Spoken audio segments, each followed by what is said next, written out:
Tax reform. What a segue. It's looking pretty rough right now. I was feeling uncomfortable there. I'm glad we're back to Texas. Yeah, it's right now. They have a bit of a challenge ahead of them, don't they? Tax reform. It's not quite as easy as they all thought it was going to be. I talked to someone who was in the room dealing with all of this last night, and he said, look, everybody's getting nervous. They're getting nervous at the White House. They're nervous on the Hill. Making kind of last-minute adjustments worth millions and billions of dollars with members of their own party saying that not only are Democrats not in on the process, but they feel like the leadership has kind of taken it over. So the big tell on this is going to be when it drops, what we call the pay-fors. How are they going to fund it? And are they going to be able to convince people that this is a middle-class tax cut? If you're telling people, we're going to curb your 401ks, we're going to take away your state and local tax deductions so that we can give a corporate tax break. So once we see those details, I know from the people who were in the room last night, they're very nervous about how this rollout's going to go. They had wanted to get it out yesterday or by this morning latest. They've already had to cancel an event that they had hoped that the president would hold before he goes, by the way, for 2 weeks to Asia. So they're going to drop this, and then the president's going to head out of the country. Sam, the Republicans on January 20th of this year are supposed to romp through Washington. They had the White House, they had the Senate, they had the House. Yeah.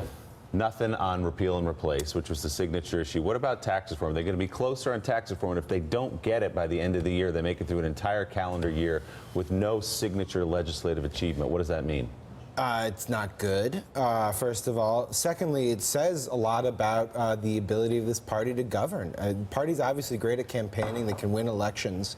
But, you know, they had 7 years to prepare for an Obamacare repeal and replace bill. They couldn't do it. They've had not as much time, but a significant amount of time to get a tax reform, tax cut plan in place. And they're making, it's just remarkable to see that they're making huge substantive changes to this bill the night before it's unveiled. I mean, we're talking about making a corporate tax cut not permanent but temporary, something that phases out of 10 years. Now, there's budgetary restrictions, there's parliamentary restrictions in the Senate that complicates this. But if you're a party that is, you know, pinpointed on tax reform and you're still mocking things up the night before, that suggests that you don't have your act completely. What I don't understand is that how they make the same mistake repeatedly. And they're doing it on tax reform too, Sam, where with health care, they drafted it behind the scenes. Yeah.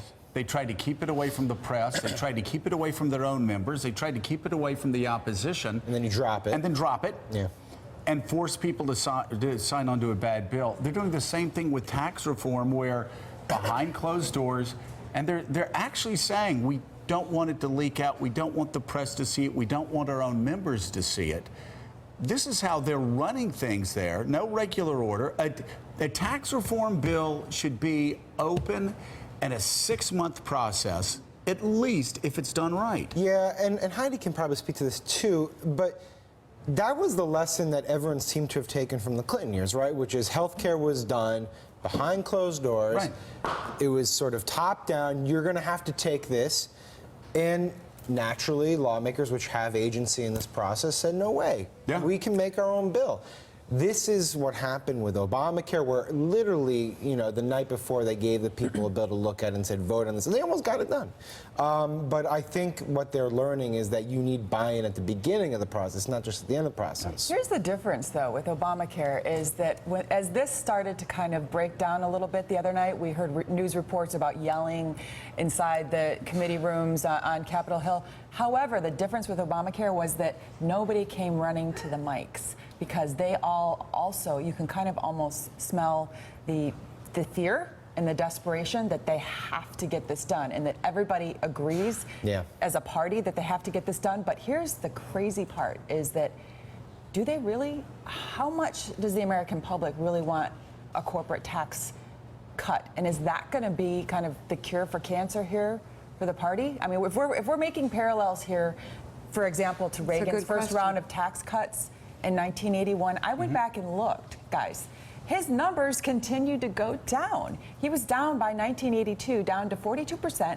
He lost 25 seats in the House. Right. So that was not the magic cure, and I don't know that it's going to be here either. For instance, what's intriguing, have we heard from guys like Steve Bannon Do they really think this is kind of like their populist vision of what's good for The president has the a name forgotten for man? it, We right? haven't really heard from him. They're arguing Cut, over cut, the cut. name. The president wants to call Brandon it genius. Oh, cut. cut.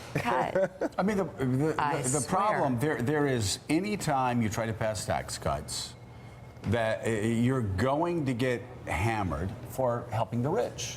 Yeah. And the reason why is because when Ronald Reagan cut tax cuts, you could cut tax cuts in 1981 that would really impact the middle class. It is hard to do that now unless you do a payroll tax, because the top 1% pays what, 50%, 40% of the taxes in America? Yeah. The top 10% pay what, 60, 70% of the income taxes in America? So if there's not really a tax cut that is going to reach a wide swath of middle class Americans, because we've had over 30 years those rates being cut down, lower, Yeah, lower. people talk about how Kennedy cut taxes and there's this massive economic growth. But that's because the top marginal rate was so high back in those days that you could actually create that. But then I wonder about, to your point, what is the actual political argument for getting rid of the estate tax, which this bill will do? The estate tax hits incomes $5.5 million and above for individuals, $11 million and above for married couples. What is the populist argument for saying, you know what, we got to get rid of that? There is none, but there is a donor argument, and it is obvious that this bill is actually aimed towards donors. It's not. It's a very unpopular bill. Why does it have like 25% approval rating? Yeah. But so they're not doing this for voters. They're not doing it for middle class Americans. This is all about going back to the donors and saying, hey, look what we've done for you. Because slashing corporate tax rates may help business in America. It may help even small businesses in America. That's not going to show up on any polls. The only reason to pass this politically right now is for the donors. Still ahead, in the wake of this week's terror attack in Manhattan, the president tweeted that he's, quote, ordered Homeland Security to step up our already extreme vetting program. But our next guest says there is no extreme vetting program and that it's a made-up name. We'll talk about that. So, Alex, are we going to Brick Tamland at all this hour? I miss him. We'll see if he's back from his lamp love. Okay. Putting mayonnaise in a toaster right now somewhere. He loves Glad lamb. you're all laughing. We'll be talk talking. about that next on Morning Joe. Thanks for checking out MSNBC on YouTube, and make sure you subscribe to stay up to date on the day's biggest stories. And you can click on any of the videos around us to watch more from Morning Joe and MSNBC. Thanks so much for watching.